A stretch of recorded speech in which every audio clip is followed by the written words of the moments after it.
Assalamualaikum warahmatullahi wabarakatuh. Kami dari kelompok 6 ingin membahas mengenai jurnal Currency Matching by Non-Financial Corporation yang ditulis oleh Peter Harastoshi dan Gabor Katai pada Journal of Banking and Finance pada tahun 2020.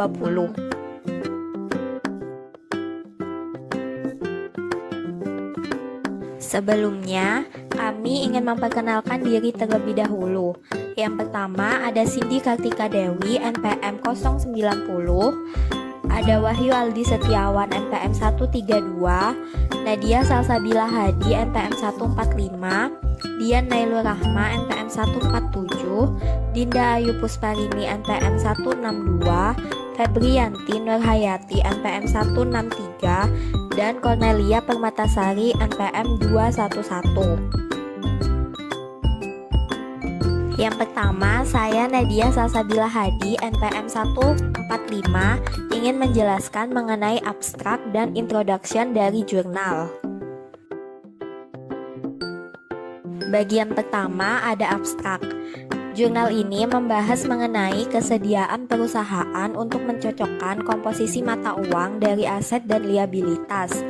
Jurnal ini memberikan bukti kuat untuk mendukung teori bahwa pencocokan mata uang memainkan peran dalam pilihan mata uang utang eksportir.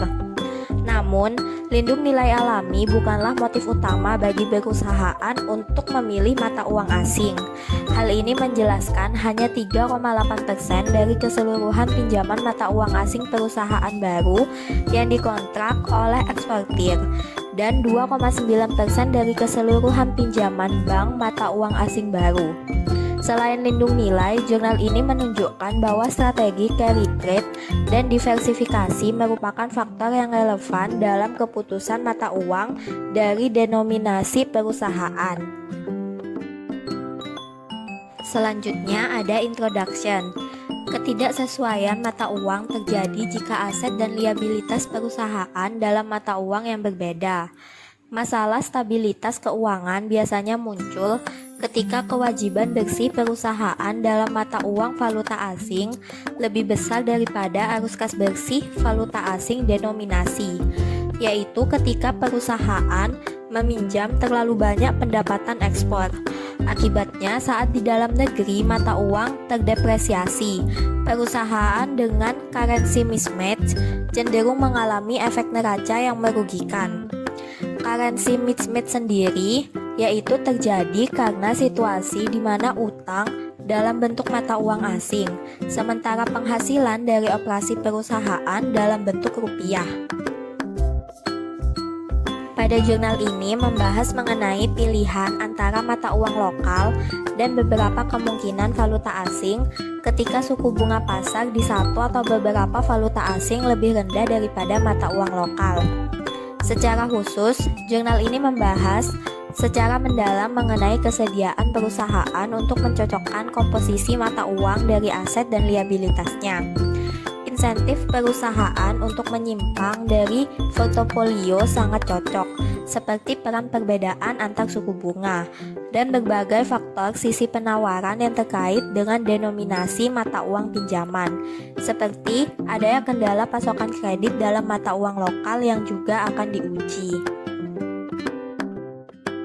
Jika pencocokan pada mata uang merupakan faktor yang relevan, maka perusahaan akan menimbulkan utang baru valuta asing denominasi ketika pendapatan ekspor yang diharapkan melebihi kewajiban penggantian hutang selama periode tertentu.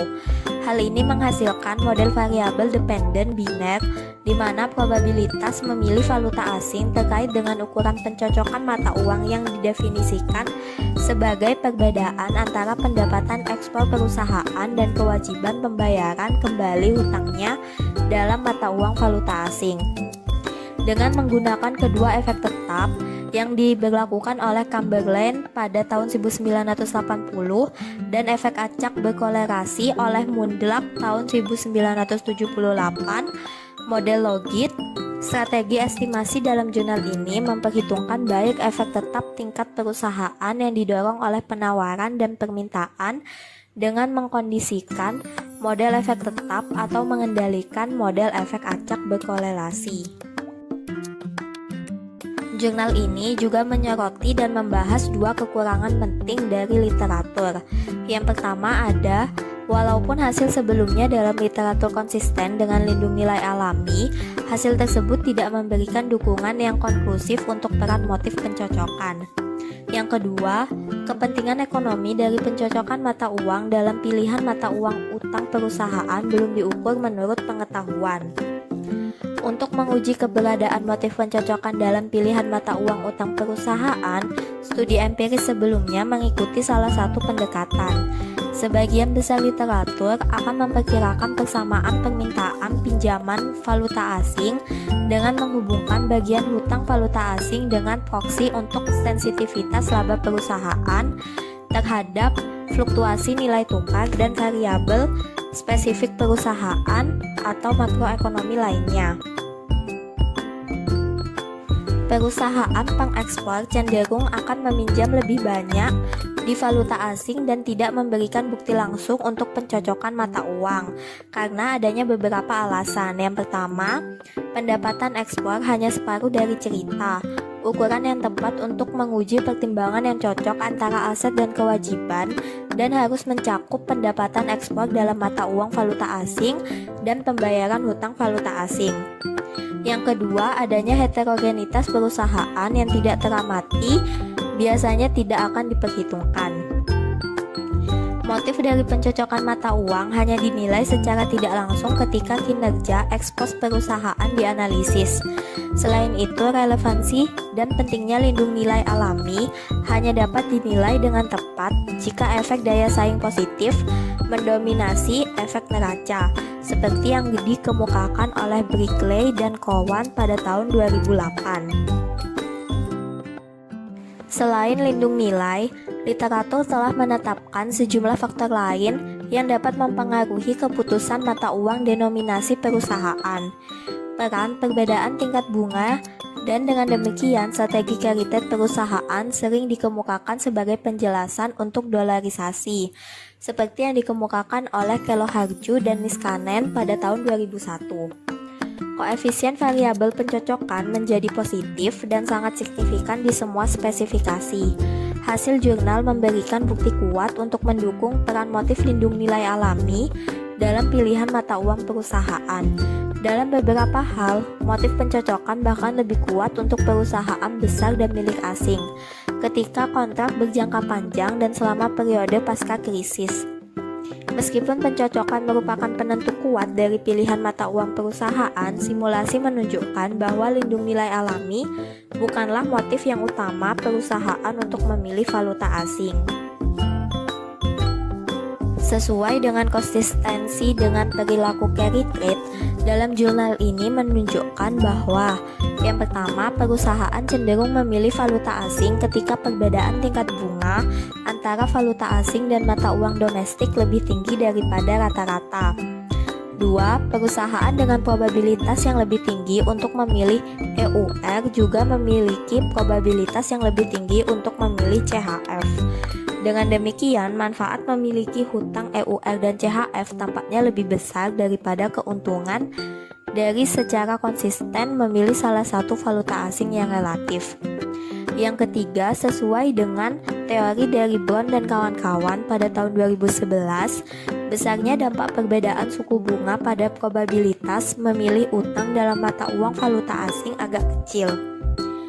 Guncangan defisiasi standar 3,17 poin persentase menghasilkan peningkatan 1,8 poin persentase dalam probabilitas memilih sebuah valuta asing. Yang selanjutnya adalah data untuk menilai penentu pilihan mata uang dari denominasi perusahaan non-keuangan Hungaria. Peneliti menggunakan 4 kumpulan data administratif yang cocok dan pada prinsipnya mengandalkan database kredit register yang berisi semua kontak pinjaman perusahaan baru dan yang sudah ada di lembaga keuangan Hungaria pada tahun 2005 dan 2011. Untuk fokus pada pilihan mata uang, peneliti menutup kontak pinjaman dengan mata uang yang sama, ditandatangani oleh perusahaan yang sama, dan juga terjadi pada bulan yang sama. Lalu untuk informasi tentang pemberi pinjaman yang tidak tersedia di kredit register, Bank Sentral Hongaria mengumpulkan informasi keuangan tentang penyedia kredit untuk tujuan pengaturan. Kedua kumpulan data tersebut ditautkan menggunakan pengenal rekening bank perusahaan yang tersedia dalam kumpulan data register perusahaan yang kompleks. Lalu database yang dihasilkan kemudian digabungkan dengan database panel tahunan untuk pengembalian pajak perusahaan. Basis data disediakan oleh Otoritas Jasa Pajak Hungaria atau NAV dan berisi informasi neraca dan laporan laba rugi untuk semua perusahaan pembukuan entry ganda yang beroperasi di Hungaria. Lalu peneliti menggunakan variabel yang kemungkinan besar mempengaruhi permintaan kredit perusahaan dan pilihan denominasi mata uangnya seperti lapangan kerja, pemilik asing, modal, likuiditas, total aset, dan ukuran profitabilitas. Meskipun kumpulan data NAV berisi pangsa ekspor penjualan, peneliti mengumpulkan informasi perdagangan tambahan dari Kantor Pusat Statistik Hongaria tentang perilaku perdagangan. Lalu selanjutnya peneliti menggabungkan statistik ekspor dan impor yang dihitung dari laporan bulanan tentang perdagangan komoditas ke ekstra dan intra untuk perusahaan perdagangan langsung di Hongaria. Yang selanjutnya pinjaman korporasi dalam mata uang asing di Hongaria. Yang pertama, naik turunnya pinjaman korporasi dalam mata uang asing. Ada 3 faktor utama yang memfasilitasi dan berkontribusi pada penyebaran pinjaman FX. Yang pertama, hambatan hukum untuk memegang nilai aset berdenominasi FX oleh perusahaan dan secara bebas menawarkan pinjamannya. Lalu yang kedua, untuk jangka waktu yang lama terdapat perbedaan suku bunga yang signifikan antara pinjaman berdenominasi HUF dan FX. Lalu faktor yang ketiga adalah persepsi stabilitas nilai tukar, di mana antara tahun 1995 dan 2001 sistem nilai tukar pasak merangkak dan memastikan depresiasi mata uang yang terkelola. Lalu pada akhir rezim pasak merangkak, 34% dari pinjaman korporat yang beredar sudah dalam mata uang FX. Lalu selanjutnya, risiko depresiasi mata uang lokal dianggap rendah. Bahkan dalam rezim nilai tukar tipe ERM2 karena beberapa alasan. Yang pertama, kebijakan moneter ketat dan arus masuk investasi asing ke dalam negeri terus mendorong nilai tukar ke tepi batas yang menghasilkan nilai tukar yang relatif stabil.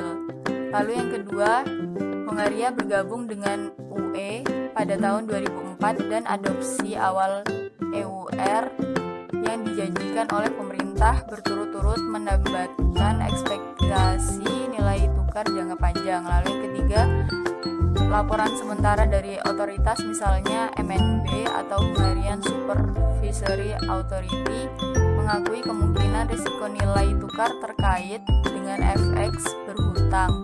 Namun peringatan ini tetap tidak didengar atau diabaikan. Kekhawatiran berkali-kali diredakan dengan membandingkan manfaat tertentu dengan biaya yang tak terduga.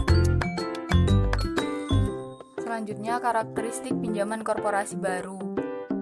Ini sampai pada kesimpulan yang sama dengan membandingkan kontrak jangka pendek atau kurang dari 1 tahun dan jangka panjang secara terpisah. Pada gambar A dan B menunjukkan bahwa kasus kontrak jangka pendek sekitar 2/3 dari jumlah keseluruhan yang ditanggung berada dalam HUF dibandingkan dengan sekitar setengahnya untuk kontrak jangka panjang. Lalu gambar 2 ini juga menunjukkan bahwa perusahaan yang berorientasi ekspor lebih mungkin dibandingkan dengan perusahaan lain untuk mengambil pinjaman falas. Selain itu, eksportir cenderung lebih memilih pinjaman dalam mata uang euro, mengingat bahwa kawasan euro ini menyumbang sebagian besar dari ekspor Hongaria. Angka-angka ini menunjukkan bahwa motif pencocokan kemungkinan memainkan peran dalam menjelaskan pilihan falas perusahaan. Dan pada saat yang sama, eksposur hutan FX dari perusahaan non-ekspor dan bagian yang relatif besar dari pinjaman CHF di perusahaan-perusahaan. Tabel di bawah ini menunjukkan bahwa sekitar setengah dari eksportir mengambil pinjaman HUF dan FX. Jika hanya 9.780 perusahaan dengan lebih dari satu kontrak pinjaman yang dipertimbangkan, angka ini akan naik menjadi 60%. Artinya, sebagian besar perusahaan tidak berpegang pada satu mata uang tunggal, tetapi memilih-milih. Mungkin secara strategis demonisasi mata uang pinjaman mereka pada semua kesempatan pilihan. Lalu perusahaan ini memberikan variasi dalam perusahaan yang berguna untuk analisis ekonometriknya. Lalu untuk menentukan apakah ada pola yang jelas dalam urutan pilihan mata uang perusahaan, baris kedua dan ketiga dari tabel ini menampilkan distribusi perusahaan menurut pilihan denominasi mata uang dari pinjaman baru mereka yang diambil setelah kontrak pinjaman domestik atau FX yang pertama. Baris ketiga ini sangat menarik karena membantah gagasan bahwa akses terbatas ke kredit valuta asing adalah sumber utama variasi dalam perusahaan. Dalam kasus ini, perusahaan yang sebelumnya hanya berhutang budi pada HUF yang mengakses pinjaman falas untuk pertama kalinya selama periode sampel peneliti tidak akan pernah beralih kembali ke mata uang lokal. Namun sekitar 86% perusahaan dengan hutang falas yang ada di neraca mereka nantinya akan menandatangani setidaknya satu kontrak pinjaman dalam mata uang HUF. Di bagian ini peneliti akan memeriksa apakah pilihan mata uang perusahaan dan khususnya waktu pilihan tertentu adalah karena kewenangan atau apakah diatur oleh rasionalitas yang dapat dijelaskan. Pada tabel ini memfokuskan pada mengekspor perusahaan dengan lebih dari satu kontrak pinjaman dalam mata uang FX.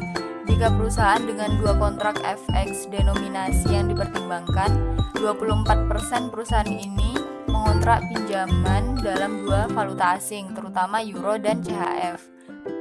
Ini dapat dilihat dari jumlah dari 4 kolom terakhir pada tabel yang kedua. Lalu pangsa perusahaan dengan beberapa valuta asing dalam portofolio utangnya meningkat dengan jumlah pinjaman valuta asing yang dikontrak, yaitu 36,7%. Lalu perusahaan dengan 3 pinjaman valuta asing dan 52,9%, perusahaan dengan 4 atau lebih pinjaman valuta asing lebih memilih untuk mendiversifikasi liabilitas valuta asing mereka daripada selalu memilih valuta asing yang sama.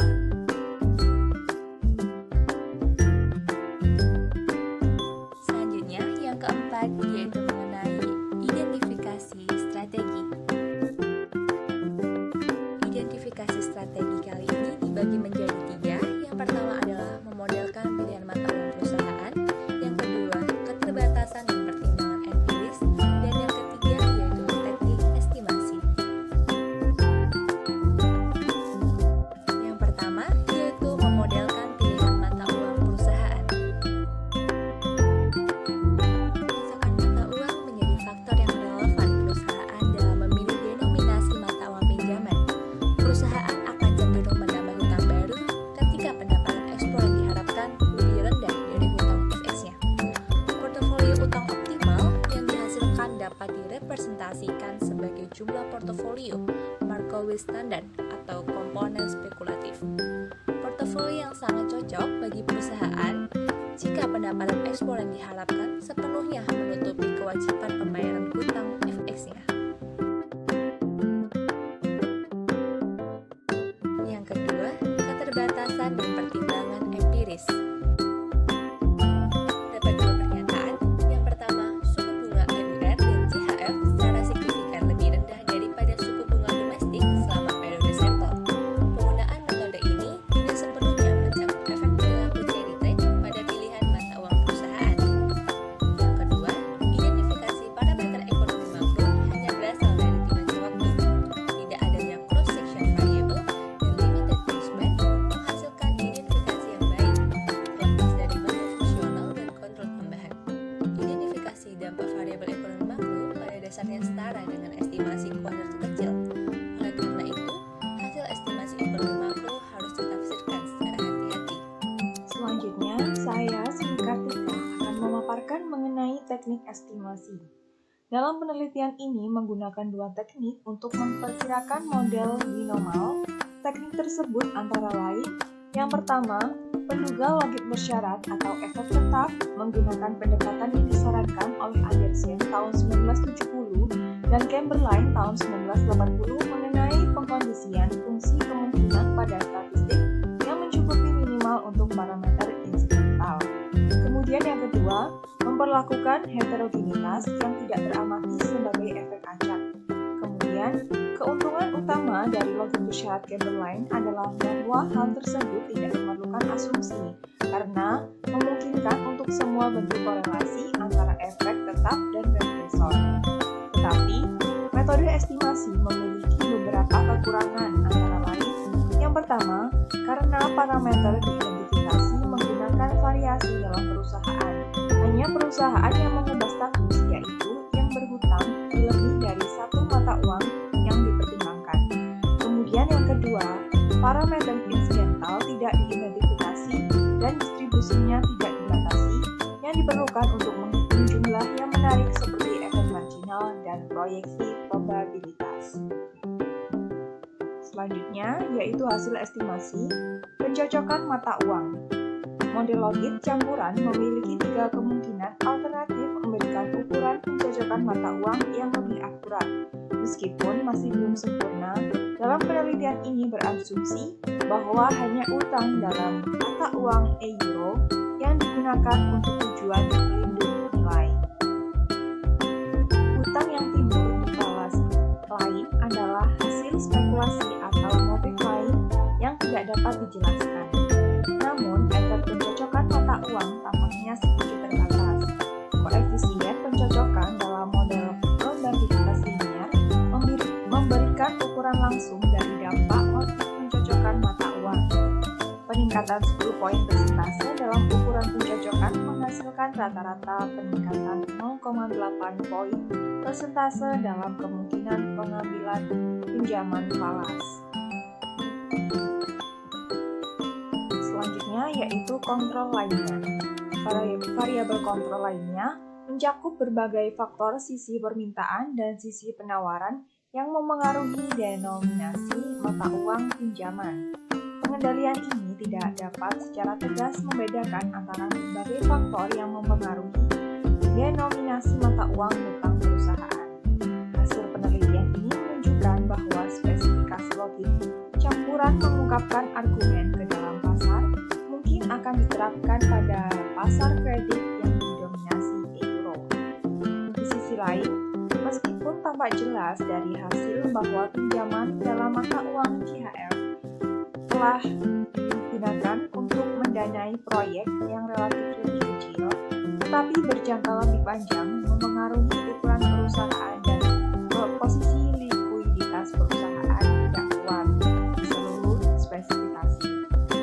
Hasil yang diperoleh untuk variabel kontrol, tingkat perusahaan lainnya tidak meyakinkan.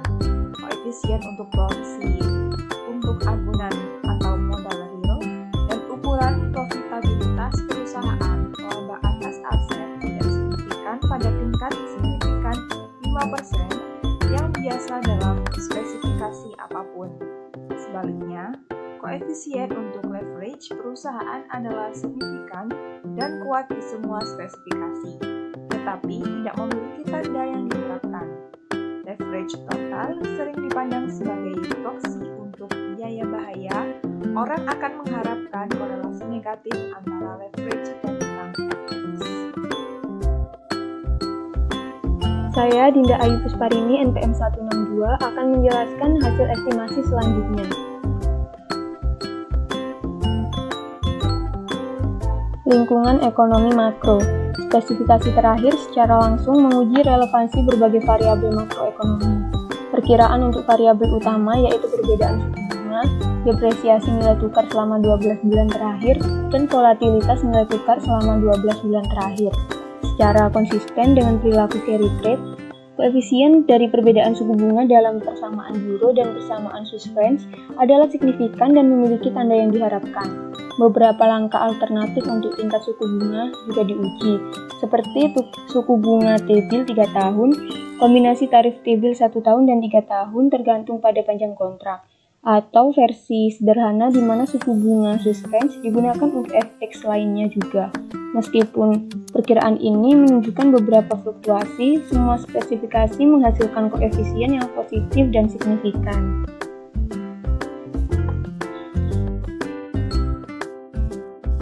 Secara konsisten dengan pendekatan penelitian sebelumnya, efek marginal rata-rata dari perbedaan suku bunga dihitung dengan mensimulasikan satu peningkatan deviasi standar dalam suku bunga domestik relatif terhadap euro dan Swiss franc sambil menjaga ekspektasi nilai tukar konstan. Tunjangan tersebut sesuai dengan kenaikan 3,17 atau rata-rata dari dua standar deviasi 3,03 untuk euro dan 3,31 untuk Swiss franc. Poin presentase dalam suku bunga Hungaria. Hasil menunjukkan bahwa dampak perbedaan suku bunga pada kemungkinan memilih hutang dalam mata uang atau FX terbatas, satu kejutan deviasi standar menghasilkan peningkatan hanya 1,8 poin presentase dalam kemungkinan memilih kontrak pinjaman FX denominasi.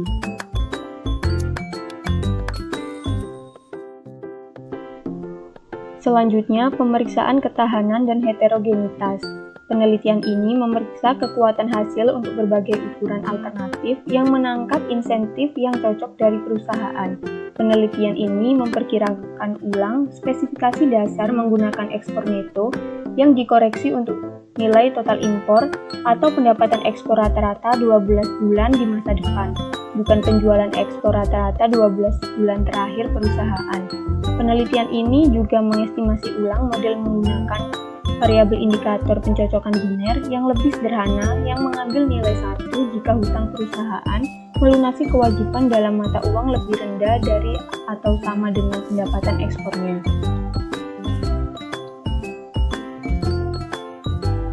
Spesifikasi terakhir hanya menguji apakah perusahaan tersebut memiliki kemungkinan lebih tinggi untuk menimbulkan hutang baru dalam mata uang FX jika pendapatan ekspornya melebihi kewajiban penggantian hutang dalam mata uang FX daripada dalam situasi ketidaksesuaian. Hasil yang didasarkan pada ukuran alternatif ini menegaskan temuan dasar penelitian ini. Dalam kasus ini, ukuran pencocokan adalah positif dan sangat signifikan. Akhirnya, penelitian ini juga melakukan beberapa regresi logik campuran placebo, di mana menyertakan variabel yang cocok dalam persamaan Swiss franc, bukan persamaan euro. Penelitian ini menggunakan variabel pencocokan yang sama seperti sebelumnya. Pendapatan ekspor dikurangi kewajiban penggantian hutang dalam mata uang euro, atau membuat ukuran pencocokan alternatif yang didefinisikan sebagai perbedaan antara pendapatan ekspor dan kewajiban penggantian hutang dalam mata uang Swiss franc. Dalam regresi placebo ini, parameter variabel yang cocok tidak signifikan secara statistik. Perkenalkan, saya Febrianti Nurhayati, NPM 163.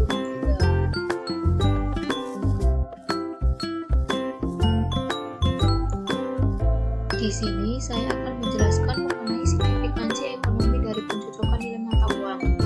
Keuntungan penting dari pendekatan pemodelan kami dibandingkan dengan yang sebelumnya digunakan dalam literatur adalah bahwa model kami memungkinkan kami untuk melakukan analisis kontrafaktual untuk mengisolasi efek motif pencocokan mata uang pada proporsi hutang perusahaan agregat dalam mata uang FX. Yang pertama, kami memprediksi untuk semua perusahaan pengekspor. Kedua, untuk semua kesempatan pilihan kemungkinan memilih HUR atau HUF menggunakan estimasi model baseline.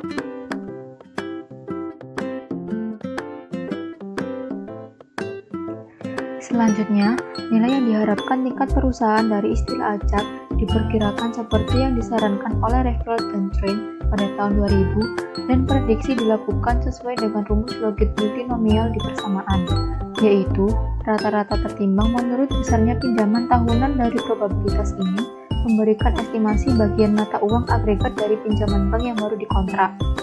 Lalu, kami mematikan efek pencocokan mata uang pada pilihan denominasi utang perusahaan dengan menetapkan parameter ukuran pencocokan ke 0 untuk semua observasi, dan kami memprediksi saham mata uang kontrafaktual dari pinjaman korporat yang baru dikontrak jika tidak ada motif yang cocok. Dalam hal ini, terdapat perbedaan antara prediksi baseline dan bagian mata uang kontrafaktual mewakili efek pencocokan pada bagian agregat. Lalu, efek pencocokan pada saham mata uang agregat adalah hasil dari dua efek yang berlawanan. Untuk pengamatan, di mana ukuran pencocokannya positif, yaitu pendapatan ekspor perusahaan lebih tinggi daripada kewajiban penggantian hutangnya dalam mata uang falas. Strategi pencocokan mata uang menghasilkan probabilitas yang lebih tinggi untuk memilih falas. Kemudian, perusahaan cenderung tidak mengambil pinjaman falas ketika mereka sudah berada dalam situasi mismatch. Sehingga, efek pencocokan pada bagian mata uang agregat dari pinjaman baru bergantung pada ukuran dari dua efek yang berlawanan ini dan bobot relatif dari kedua perusahaan.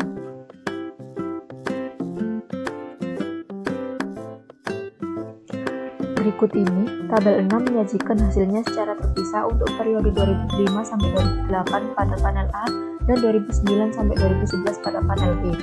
Kolom pertama, tabel menunjukkan basis prediksi bagian mata uang dalam total hutang yang baru dikontrak dalam setiap mata uang menggunakan estimasi morologi campuran di kolom 1 dan spesifikasi alternatif yang disajikan. Dua baris terakhir panel A dan B menunjukkan pangsa mata uang yang diamati dari pinjaman yang baru dikontrak untuk eksportir dan untuk semua perusahaan yang dipertimbangkan. Meskipun model tersebut tampaknya agak melebih-lebihkan saham EUR dan terutama untuk periode pasca krisis, secara keseluruhan, saham mata uang yang diprediksi relatif dekat dengan yang diamati. Kemudian, kolom kedua dan ketiga dari tabel 6 menunjukkan perkiraan efek pencocokan dalam poin persentase secara terpisah untuk perusahaan dengan ukuran pencocokan negatif atau positif. Menurut spesifikasi dasar kami, sebelum krisis, strategi pencocokan mata uang dari perusahaan-perusahaan yang sudah terlilit hutang berlebih dibandingkan dengan pendapatan ekspor mereka, mengurangi bagian hutang dalam EUR sebesar 1,6 poin persentase. Pada saat yang sama, untuk perusahaan yang berpendapatan ekspornya sepenuhnya menutupi kewajiban pembayaran hutang falas mereka yang timbul dari kontrak yang ada, pencocokan menghasilkan peningkatan bagian hutang dalam EUR sebesar 3,1 poin persentase.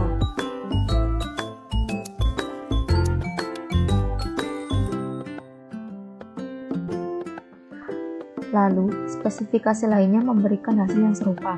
Efek agregat rendah dari pencocokan diperoleh untuk spesifikasi di mana ekspornya itu digunakan bukan penjualan ekspor.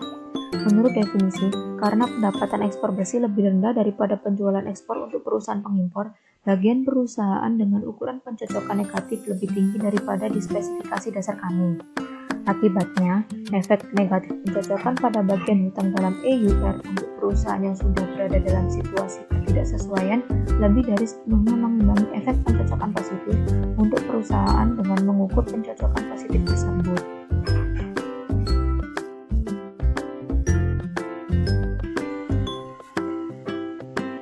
Kemudian, sejak dimulainya krisis, perlambatan dalam permintaan eksternal dan depresiasi HUF telah meningkatkan stok hutang FX tanpa hedging yang diekspresikan dalam mata uang lokal, sehingga membuat ketidaksesuaian mata uang yang ada menjadi lebih jelas. Oleh karena itu, permintaan pinjaman dalam mata uang EUR telah menurun di antara perusahaan yang cocok yang tercermin dalam efek pencocokan yang lebih tinggi secara absolut dibandingkan dengan periode sebelum krisis. Ini dapat dilihat pada panel B dari tabel 6. Akibatnya, dalam hal ini menurut spesifikasi dasar kami, bagian utang baru dalam mata uang EUR yang terkait dengan pencocokan di antara semua perusahaan pengekspor telah menurun dari 2,1 poin persentase selama periode sebelum krisis menjadi 1,5 poin persentase selama periode pada tahun 2009 sampai dengan 2011.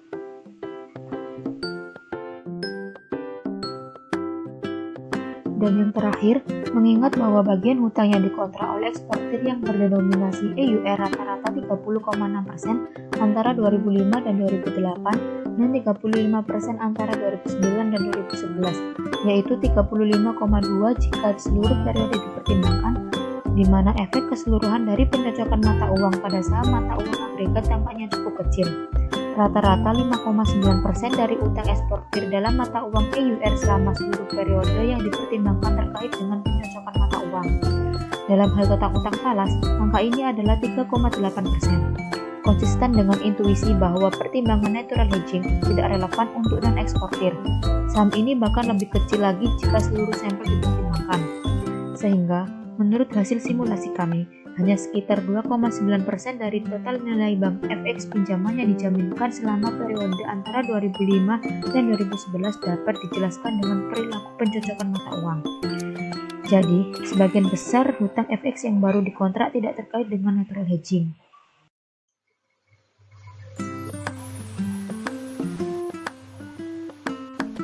Ya, sebelum menjelaskan pada bagian selanjutnya, kenalkan nama saya Wahyu Aldi Setiawan, NPM 132. Ya, pada bagian ini, di sini saya akan menjelaskan mengenai kesimpulan dari artikel jurnal ini.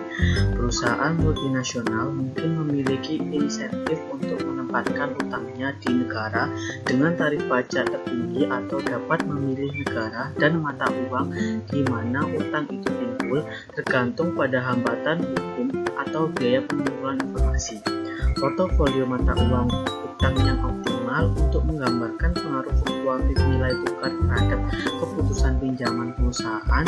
Komponen mata uang utang perusahaan yang optimal diperoleh dari model dua periode yang sederhana. Kemudian, karena jumlah mata uang penerbit utang yang relevan pada umumnya terbatas, masalah alokasi mata uang utang perusahaan biasanya tidak memerlukan optimalisasi portofolio berdimensi tinggi. Sederhananya, jurnal ini menghasilkan asumsi bahwa nilai tukar di masa depan adalah satu-satunya sumber ketidakpastian dan mempengaruhi pendapatan ekspor perusahaan dan pengganti utang falas mereka yang dinyatakan dalam mata uang lokal.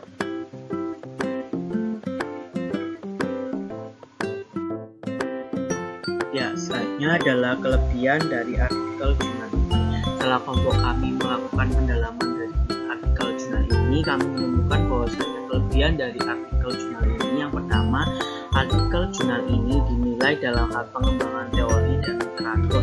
Penelitian dilakukan secara mendalam. Hal tersebut membuat hasil yang dihasilkan semakin maksimal. Kemudian yang kedua, hasil penelitian artikel jurnal ini memberikan bukti kuat dari teori yang berkaitan dengan penelitian. Hal tersebut sudah berkaitan jelas bahwasanya dengan pengembangan teori dan literatur membuat hasil penelitian ini memberikan bukti kuat dari teori-teori yang berkaitan tersebut. Yang ketiga, dalam artikel jurnal ini juga penulis membahas kekurangan dari literatur sebelumnya mengenai penelitian ini yang dinilai dapat melengkapi kekurangan-kekurangan dari penelitian sebelumnya yang akan dibahas pada penelitian ini. Selanjutnya adalah kekurangan dari artikel jurnal ini. Sebelumnya telah dibahas bahwasanya kelebihan dari artikel jurnal ini yang telah dipaparkan sebelumnya. Kekurangan dari artikel jurnal ini lebih ke arah dari peneliti yang memberikan pemahaman dan juga pemahaman dari si pembaca itu dapat terhadap artikel jurnal ini. Bahwasanya di dalam artikel jurnal ini dapat banyak sekali teori-teori yang dibahas, literatur dari penelitian sebelumnya yang juga dibahas banyak sekali.